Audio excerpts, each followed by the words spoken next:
Hi, my name is Mark Riggins, and I'm pastor here at LifePoint, located in Plano, Texas, and we meet here every Sunday at 10:30, and we are here for your family. I hope today's message is an encouragement to you. Well, good morning. Hey, some of y'all are awake. Let's try it again. Good morning. As Mark said, my name is Isaac, and I am thrilled to be with you this morning. We're going to jump right in. I got a question. Actually, I got several questions for you this morning. So let me ask this one first. Have you ever said you wouldn't do something that you inevitably did anyway? Like, I would never, and then you did anyway. Like, I'll never eat sushi, and now you eat sushi, right? Anybody ever done that? Okay, a few of you.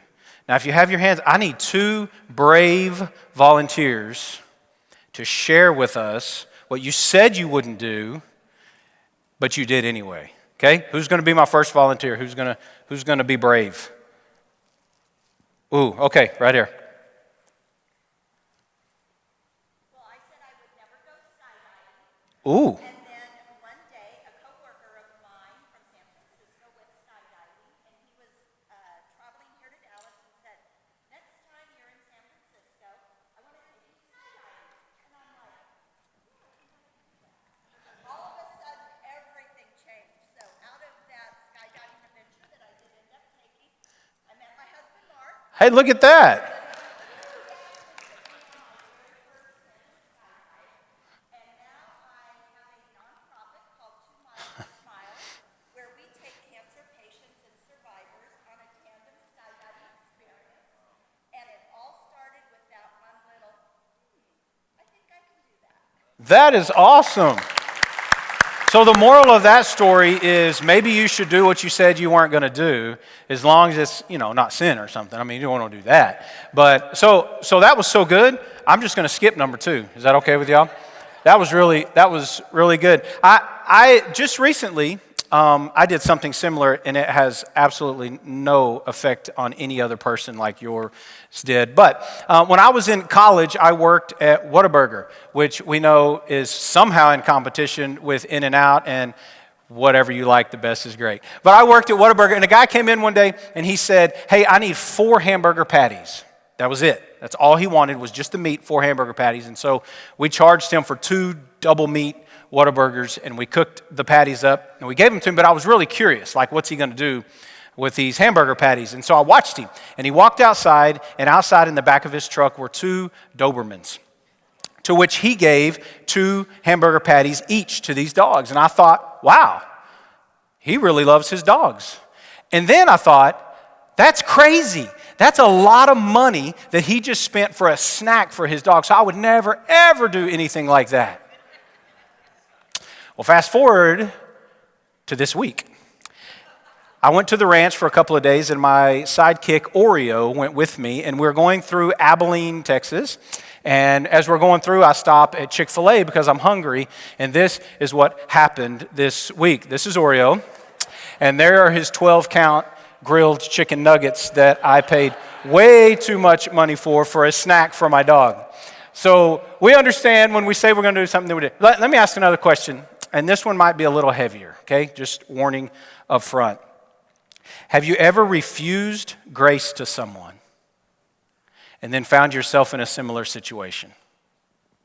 Like, you're pretty hard on someone, and then you find yourself in the same situation. Like, you're driving down the road, and someone just comes flying past you, and your first thought is, oh, they're a reckless driver. What are they doing? Where's the police when you need them? And then you get over the next hill, and sure enough, they're pulled over on the side of the road. The red and blues are flashing, and what do you think to yourself? Yeah. Got what they deserved, right? Until a couple of days later, it's the red and blue lights flashing in your rearview mirror. Right? Now, my parents are here today, and I asked my dad if it was okay if I shared this story because it's about him, and it's not necessarily a shining light. So not necessarily throw him under the bus, but real close. But when we were kids, Sunday lunch was a big thing to us. And so Mom fixed a feast every Sunday afternoon, and it was the best meal of our week. And it was an expensive meal for us, and we didn't have a lot of money growing up. So we sit down at the table. It's a big thing. And my brother reaches for something, and inevitably this happened more than once, spilled his tea, his glass. Now, we drank from jars growing up. I don't know if anybody still does that, but he had a pint jar, and he spilled his tea all over the table. Now, my dad was frustrated, and he got on to my brother, but let me just preface this just a little bit, okay? My mom's sweet tea, you could pretty much put it on your pancakes and waffles. That's how sweet this tea was. So it does make a big mess, right? And so it was, son, how many times have I told you have to be careful and you don't reach over your glass, and all of those things that dads tell their kids. And so we get it cleaned up, and I say Mom got it all cleaned up, and we went to start over. So my dad prays over the food, and he reaches to get something, and what do you think he does? He spills his sweet tea, but he doesn't drink out of a pint. He drinks out of a quart. And so it went everywhere all over the table. And I'm telling you right now, you talk about, you could hear a pin drop. You could hear a pin drop from 18 blocks away. Nobody in the house knew what to do. Like, who's going to say, Dad, how many times do I have to tell you? Right? So a little grace, and I can promise you this, what he wanted in that moment was grace.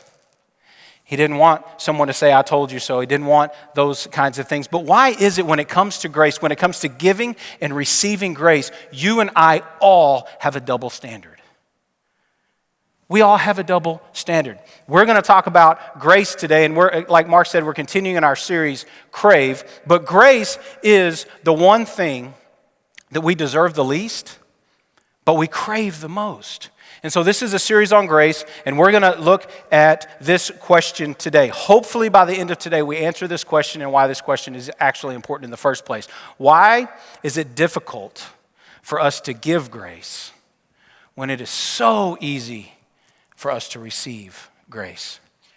Why is it so difficult to give grace when it's so easy to receive it? Now, we're going to look just like every other week in this series at a story that is going to help us see the answers to these questions about grace that we have. And today, we're going to look at the story of Jonah. Now, Jonah was a minor prophet.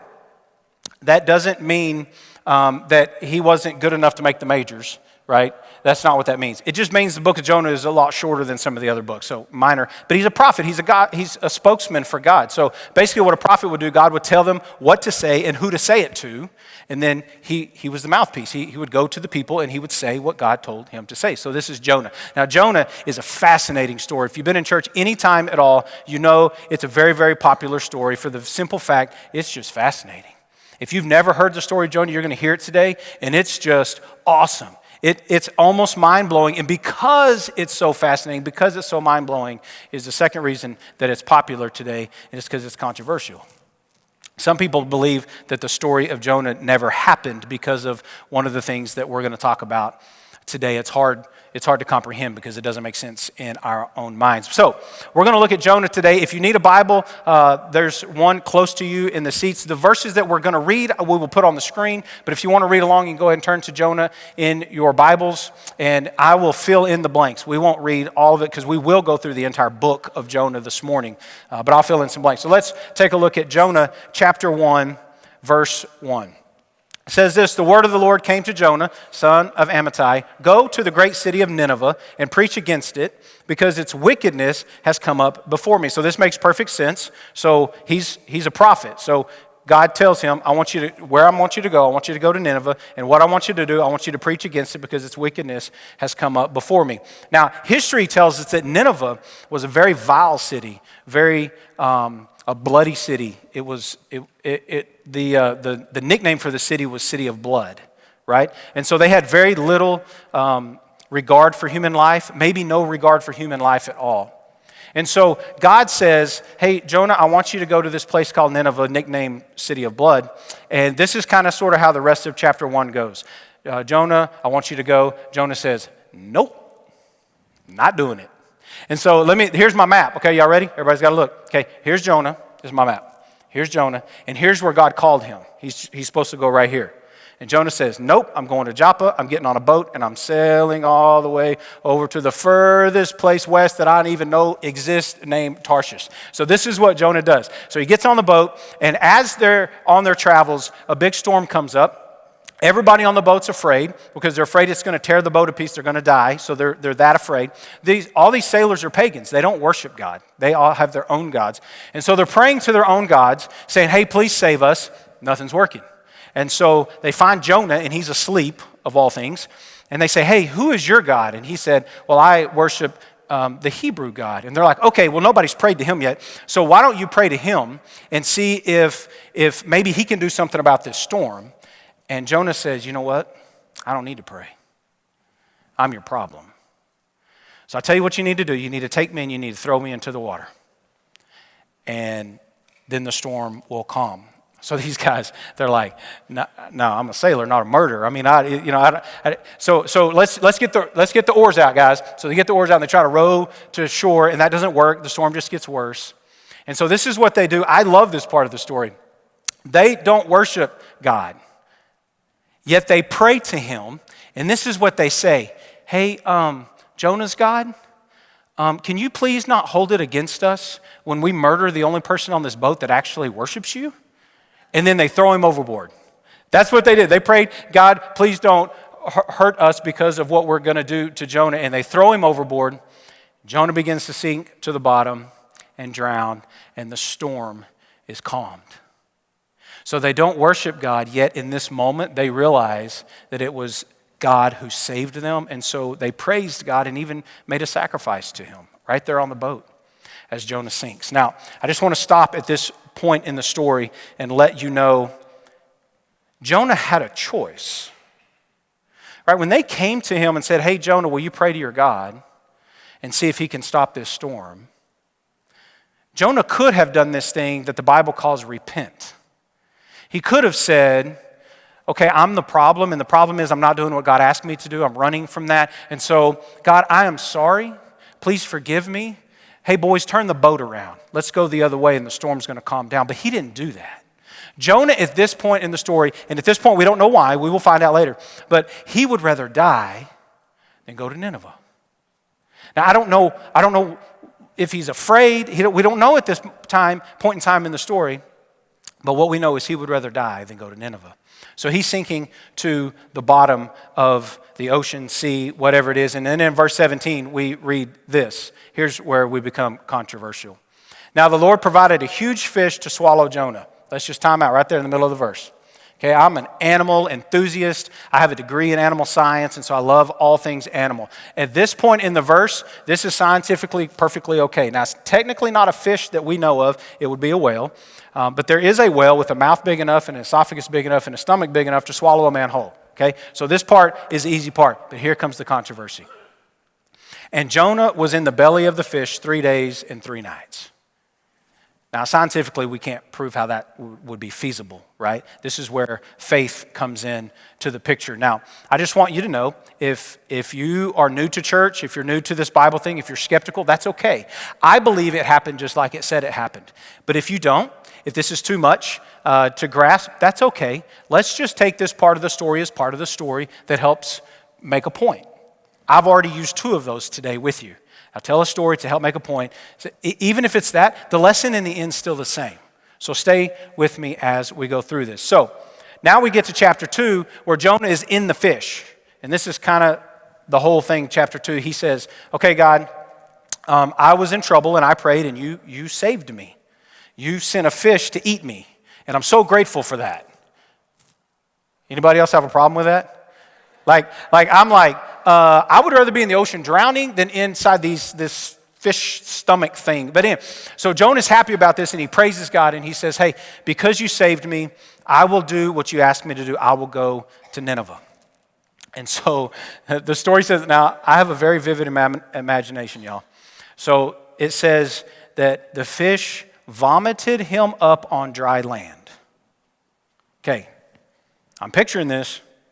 Big fish, can't swim in shallow water, yet he vomits him up onto dry land.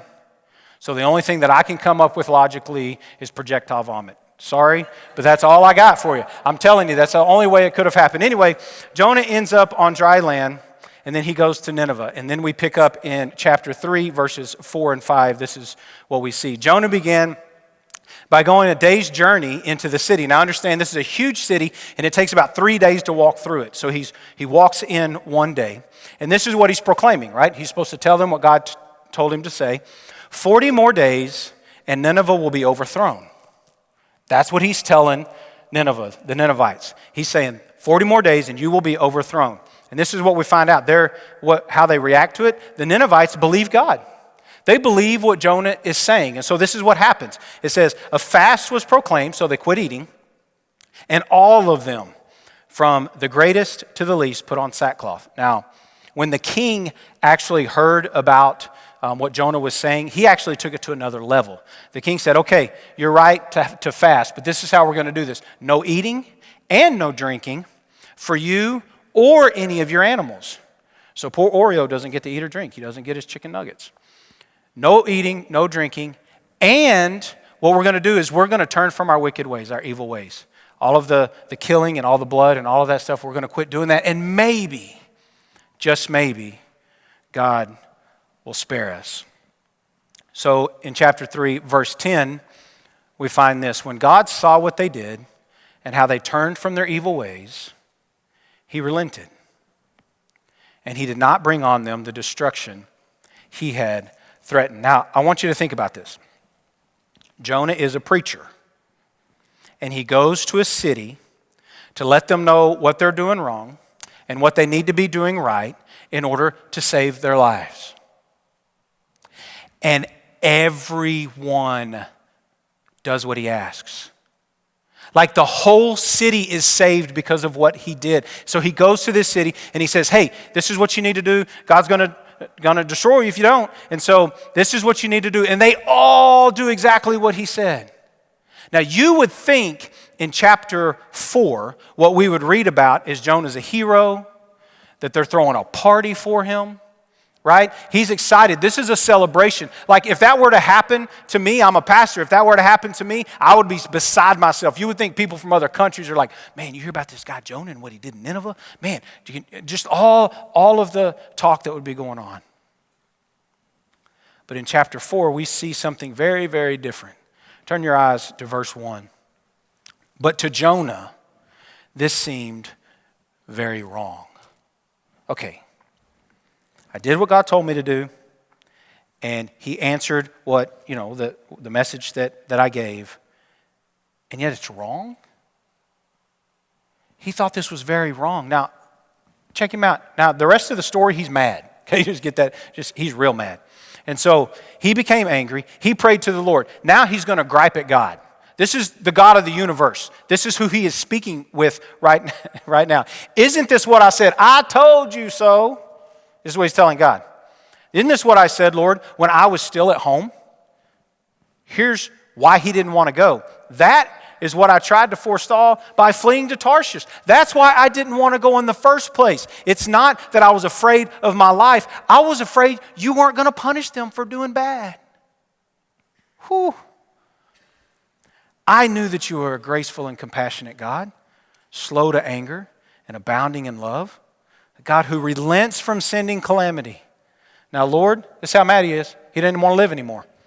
Take my life, for it's better for me to die than to live. Isn't it funny how quickly Jonah forgot where he was 3 days ago or however long it took him to get there? He was sinking to the bottom of the ocean in desperate need of some help, and he honestly deserved to be there. And God sent a fish to save him, and he's praising God, and I'm going to do this. And then he goes to Nineveh and does exactly what he's supposed to do, and God does exactly what he thought he would do, and now he's mad. He's so mad, he doesn't even want to live. Now, this next part is kind of sort of ironic to me. Jonah's mad. God saved the city, and he's mad. And check out what he does. He goes to the outside of the city, and he sits down, and he looks towards the city to watch it. Now, Jonah still has hope in his heart that God is going to destroy this city. Is that not horrible? He goes outside the city, builds himself a shelter, and he sits down to watch this city. He wants to see what's going to happen to this city. He still can't understand why God saved them. And so while he was sitting out there, God sent him, he built a shelter for shade, but he obviously wasn't a very good builder because God sent him a vine, and it grew up on the shelter, and it provided him shade, and it said he was comfortable for the first day. He sat out there for multiple days, y'all, waiting to see this city destroyed. And so God sent him a vine, and it gave him shade, and he was comfortable. And then God sent a worm, and it ate the vine and killed the vine and took his shade. And the next day was really hot, and the wind was blowing, and he was miserable, and again, he wanted to die. And in verses 9 through 11, he's mad again, but this time he's mad at the plant. But it says, God said to Jonah, "Is it right for you to be angry about the plant?" Now, I love that God is not angry with him, or he doesn't chastise. He just asks him a simple question. Is it right that you're mad about the plant? And Jonah says, "It is. It is right that I'm mad." He's mad that God has that sent this plant and then took it away. "I'm so angry, I wish I were dead." Here he is again, wanting to die. But the Lord said to him, "You have been concerned about this plant. Though you did not tend it, you did not make it grow. It sprang up overnight, and it died overnight. Why are you mad at the plant?" I think what God is trying to tell Jonah in this instance is, I created the plant.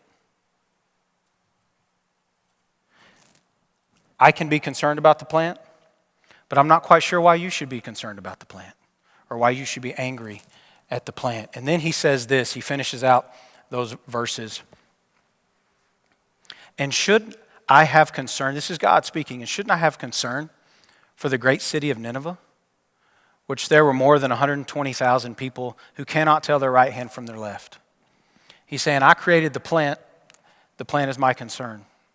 I created the people of Nineveh, and they are my concern. And if I would like to show them grace, I can show them grace. So the question still begs to be asked, why is it difficult to give grace when it's so easy to receive it? Now, I just want to recap real quick in our story. There's several places where God shows his grace in this story, and these aren't even all of them, so let me just give you 3. Jonah received grace when he was sinking to the bottom of the ocean, right? And the fish saved his life, right? He didn't deserve it, but God gave it to him anyway. The guys on the boat didn't even worship God, but they asked for God to spare them, and he did. And he calmed the seas, and they were saved. And they were grateful. They even made a sacrifice to him. And then the people of Nineveh, now we don't know how grateful they were, but we know that they turned to God and turned from their wicked ways, and God saved them. They didn't deserve it, but God saved them anyway. So here's our answer. Why is it so difficult to offer grace? Because grace isn't fair. Grace just isn't fair. The very thing that makes grace so beautiful and so easy to receive is the exact same thing that makes it so difficult to give. Grace is not fair. Why is it not fair? Let me say this. Grace is never fair. I don't like using, you can ask my wife, I don't like using the words never or always because most of the time they're not true. You always say that. You never do this. They're just not true. But in this case, grace is never fair. That's what makes it so beautiful but makes it so difficult. Why does it make it difficult? Because grace is costly. And I'll use one of those words again. Grace is always costly. Grace costs something to the giver of it. Right? Grace costs something. You and I, in order to offer grace, have to let go of a lot of things. We have to let go of the idea that we need to pay someone back. We have to let go of the idea that they deserve this because this happened. Like that's just the rule. If this happens, this is what they're supposed to get. We have to let go of all of those things. We must submit to the fact that God has the authority to offer grace to whomever he pleases, whether they deserve it or not. It's grace, so they don't deserve it. It's grace, so you and I don't deserve it. This makes total sense, really, when you think about God's upside-down kingdom. The things of man and the things of God are just, they're like oil and water. They just don't mix. Because in God's economy, if you want to be first, you have to be last. In order to lead well, you must follow well. It's not about how many people serve you. It's pretty much more about how many people you serve. And grace fits right in because we deserve it the least, and yet we crave it the most. And it begs this question: who cares? Why does it matter if we offer grace to the people around us? Well, there's many reasons, but there's three very specific reasons I want to share with you today. Grace is the conduit to a relationship with God. We don't get to have a relationship with God outside of grace. Grace is that conduit. Grace is also the conduit to heaven. We don't get to go to heaven without a relationship with God, and we don't have a relationship with God without grace. And then thirdly, grace is the conduit to real life. And I'm not talking about real life like what you think you need, what the world, what society tells you that you're supposed to have. I'm talking about the life that the creator and designer of you created and designed for you. It's the most fulfilling real life that exists. And grace is the conduit to them all. Now, if you're new to church, maybe you're here just checking it out, not really sure. And you're like, okay, Isaac, I kind of sort of get this grace thing, but how is grace a conduit? How does that work? How does grace allow me to have a relationship with God and get to heaven and have this real life and all of those things? There's one more story I want to share with you, and it's the best way I know how to explain how this works. When my wife and I were first married, we were both in college, and we were both going to college full-time and working, and we were super poor because, in college you don't get the great jobs. I just told you earlier I worked at Whataburger for part of it. And so we didn't have a lot of money, but my wife was a gymnastics coach. She was really good in gymnastics, and so she would coach after school. So after school, she was headed to the gym to coach. And for some reason, somehow, she blew a stop sign and T-boned another vehicle. Now, she was okay, but she was worried about the people she ran into. And she saw the driver get out. It was a young lady. The driver got out, and she's like, oh, man, she's okay. But two words turned the situation. She said, my baby. And when she said my baby and reached into the back seat, my wife emotionally completely lost it. There was a chance that she could have hurt a baby. Now, the baby was fine. The other driver was fine. My wife was fine. But emotionally, she was broken. And the police get there and they start working the scene.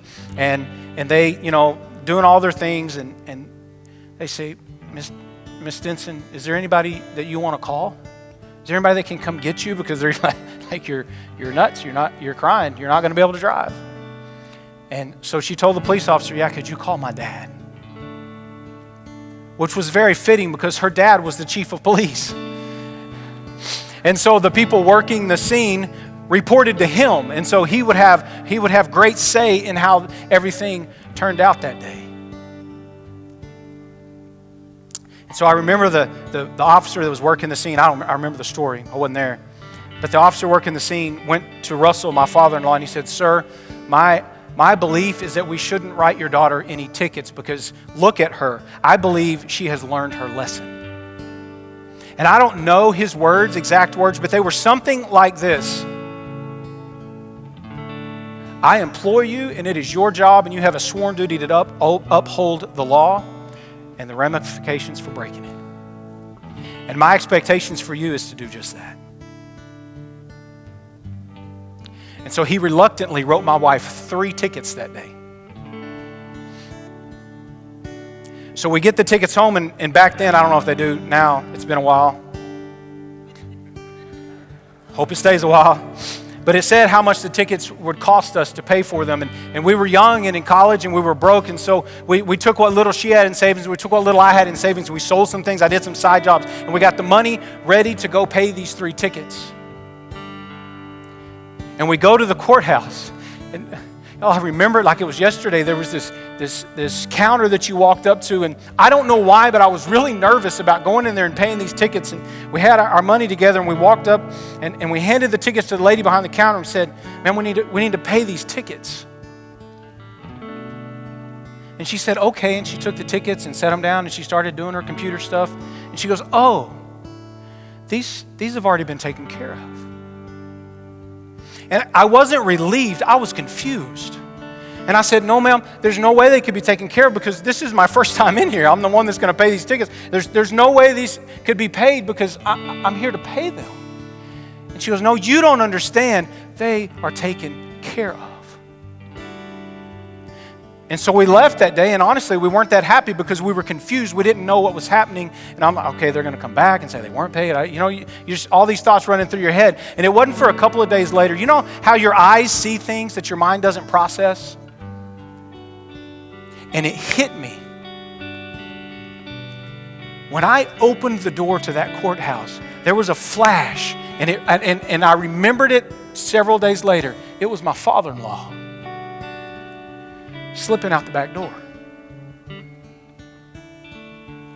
And there was the realization that the man who was responsible to uphold the law and the penalty thereof was the same man who paid the debt that we owed.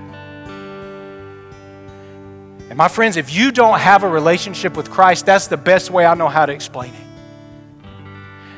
God is holy and God is just. And there are ramifications for the sin in our life, and that is separation from Him. But even though He upholds that, He's also the one that has paid the debt that we owe, and sending His Son, Jesus, to pay that debt. And just like standing at the counter, we just have to accept that. And if that's you today, I just want you to know there's going to be people right back here behind the sound booth, or I'm going to be out in the lobby. Please, I beg you with all I am, come find me. Come talk to the people in the back. They're ready for you. And we can help you understand how to have a relationship with God, how to have heaven, and how to have real life. Now, if you follow Jesus, God wants to use you as a conduit of grace for those around you. You see, grace is unexpected, but it's unexpected in a positive way. And if we can live a life full of grace, then people around us will notice and they will wonder why and how, and you can be that conduit to point them to a relationship with Jesus. It's not just important that we live a life full of grace, it is imperative, and it is by design. Would you pray with me this morning? God, I am always humbled that you allow me to do this, but God, it's for naught if people don't grasp and put into application the things that you show us, including me. So God, if there's somebody here that doesn't have a relationship with you and they have questions, God, please give them the courage to come talk to somebody in the back or come find me out in the lobby. God, for the majority of the people in this room, I know this, they have a relationship with you. And God, so many times we don't offer grace because we want to hold on to whatever little control we think we have of the situation. We think we understand why the guy speeding past us was speeding. It was because he's being reckless when it could have been he had a sick kid or a kid in a wreck, or we don't know. God, we have to let go of those things and just offer the grace that you have given us already. And so God, as we receive, help us to remember, help us not to be like Jonah and forget. Help us to remember that we didn't deserve it either. It was unfair for you to give it to us. And so God, let's be okay with it being unfair. And God, may we be a conduit to help people understand your love, your grace, and your mercy. God, thank you for this opportunity. And God, please, I beg you, change our lives and change our hearts. It's in Christ's name I pray. I hope today's message was an encouragement to you. And if you'd like a little more information about our church, just visit us on our website at lifepointplano.org.